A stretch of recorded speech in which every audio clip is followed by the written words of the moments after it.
the headphones. Loud as possible without killing. I got you now. I got you now. Watch out now. I got you. Hold on now. I got you. Play the beat. Okay, let's get serious. First of all, it's not a joke. It's very serious. Christmas album, Merry Christmas, Feliz Navidad.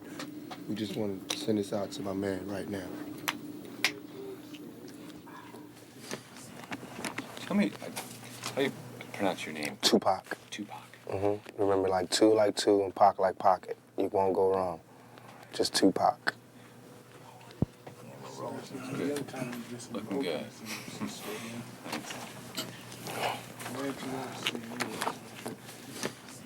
What's your best Christmas memory? Let me see. When I thought we didn't get any gifts for Christmas, I was in Baltimore. I thought we didn't get nothing. It was a knock on the door. My sister's principal from her school came, and they had like this charity, whatever, where they give like the turkey to the poor family on the block. We was the poor family. So we got this turkey. I got some cheap boots. You know, got a little cheap trinkets. But on Christmas, you want as many trinkets as possible. And so I got a whole bunch of little tiny things. It was cool. We got free cheese, free beans, free butter, free everything. All that little government surplus stuff. But on Christmas, you need it. I mean, as opposed to us having an empty refrigerator, empty nothing. So I just remember when it first came, you know, and it's always like a Christmas carol playing around Christmas time on somebody's TV. And I just remember that first feeling, like really feeling like, you know, dang, this is Christmas. You know, this is like the give thing. The give thing. That's when I used to feel the sorriest for my mother. It's because there was no man there, you know, and this is a woman, my mother. She had to tell us, you know, she had to make it like Mary, and there was nothing there. There wasn't even regular dinner, let alone Christmas dinner, you know, and she had to, like, explain to us how, like, I mean, it's so hard to sell that all we need is each other's speech, especially when your stomach hurts, you know, and she's telling us that as our stomachs go, she's like, all we need is each other, it's meat. But I thought it was just so beautiful how she just would be strong and she would do it. And she would never use that time to go, your fathers are really jerks, you know, they really left me here. But they did. Our fathers really did leave her. And I mean, our fathers, like my father, my sister's father, different fathers, but they really did leave us. And, you know, they didn't call on Christmas to help my mother explain why the hell we ain't getting no gifts. They was just like, you know, with they woman, wherever they was, being big shotty, being Santa Claus to somebody else's kids. And so, I mean, no love taken from my father, God rest his soul, but, I mean, I got it. He better not expect nothing big on Christmas. Tell me about some of the special things that someone growing up in the inner city and in your situation deals with. Okay. Man, it's like, that's deep. It's like, when you're born, usually you're born into a dynasty or an empire, right? You're born like as a junior or, you know, following in your father's footsteps. You always tell, oh, your father, he did this, or oh, your father, oh, your grandfather, he did this, or we got this, or the family heirlooms. There's none of that in the outer city. I call it the outer city because we left out. There's nothing. We don't get any family heirlooms, the family crest, all that stuff that you would think is so important was meaningless. Because I mean, come on. Our family crest was cotton, you know what I'm saying? It's like, man, it's like the only thing we can really leave behind is culture, is music, you know, and dignity and determination. That's what we had. So it's like, I feel as though I'm cheated because instead of me fulfilling my prophecy, I have to start one. Instead of me, you know, doing a good job and carrying on the empire, I have to build one. And that's a hell of a job for a 21-year-old. You know what I'm saying? That's a hell of a job for any youngster, male or female, to have to build an empire for your family. You know what I'm saying? And it's like, especially when the odds is that, you know that somebody else who lives in the inner city, the real inner city, suburbia, who, when he's born, I mean, 16, he gets a car, automatic. You know, there's money in the bank for college. You know, it's Christmas, go to vacation somewhere. Our vacations was down the street, cross town, grandma's house. You know what I'm saying? That was the vacation. Or, you know, or jail.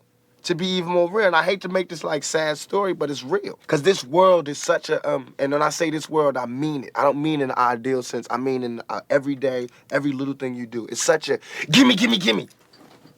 Everybody back off. You know, everybody's like, you taught that from school, everywhere. Big business, if you want to be successful, you want to be like Trump, gimme, gimme, gimme, push, push, push, push, step, step, step, crush, crush, crush. That's how it all is. And it's like, nobody ever stopped. Just, you know, I feel like, instead of us just being like, slavery's bad, slavery's down, bad whitey, bad whitey. I mean, all right, let's stop that. And everybody's smart enough to know that, I mean, we've been slighted and we want ours. And I don't mean by like ours, 40 acres and a mule, because we passed that. But we need help. I mean, for us to be on our own 2 feet, us meaning youth or us meaning black people, whatever you want to take it for us to be on our own 2 feet, we do need help. Because we have been here, we have been a good friend. If you want to make it a relationship type thing, we have been there, and now we deserve our payback. It's like you got a friend that you don't never look out for. You know, you dressed up in jewels. Now America's got jewels, and they paid and everything, and they lending money to everybody except us. And it's like, you know, everybody need a little help on their way to being, you know, self-reliant.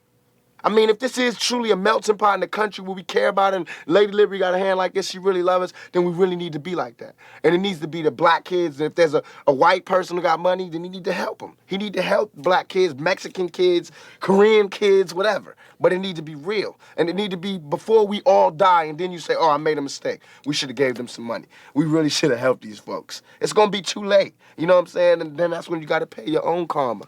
And that's when God make you punish. When God punishes you. Because I feel like, you know, it's too much money here. I mean, nobody should be hitting lotto for 36 million and we got people starving in the streets. That is not idealistic. That's just real. That is just stupid. There's no way Michael Jackson should have, or whoever Jackson, should have $1 million, $1 billion, and then there's people starving. There's no way. There's no way that these people should own planes and their people don't have houses, apartments, shacks, drawers, pants. I know you're rich. I know you got $40 billion, but can you just keep it to one house? You only need one house. And if you only got 2 kids, can you just keep it to 2 rooms? I mean, why have 52 rooms and you know there's somebody with no room?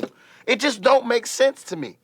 It don't. And then these people celebrate Christmas. They got big trees, huge trees, all the little trimmings. Everybody got gifts, and then somebody's starving. And they're having a white Christmas. They're having a great Christmas, eggnog and the whole 9. That's not fair to me. I think that when there's hopelessness, people revolt. Because it's like there's nothing else. Like, you know, it's like we're going, is America going to help us ever? You know, because, I mean, we know for a long time they haven't. Are they ever? And it's like all these things are showing us no. And you know there's somebody going, no, they're not going to help you. No, they're not going to help you. And then, of course, we seeing, no, they're not helping us. All BS aside, it all comes down to we got to survive. I mean, even warriors put their spears down on Sundays. We got to survive here in this country. Because I'm not going back to Africa. We got to survive here. And for us to survive here, white folks, black folks, Korean folks, Mexican folks, Puerto Ricans, we got to understand each other. We got to take a bigger chance. And when I say Americans, people think I'm talking about Uncle Sam. I mean, like, actually Uncle Sam with the gray hair and the flag. I mean, you. The guy, you know, you. The mechanic, wherever, you. I mean, you need to do something. You need to check yourself and see how racist you are. You know what I'm saying? It's real.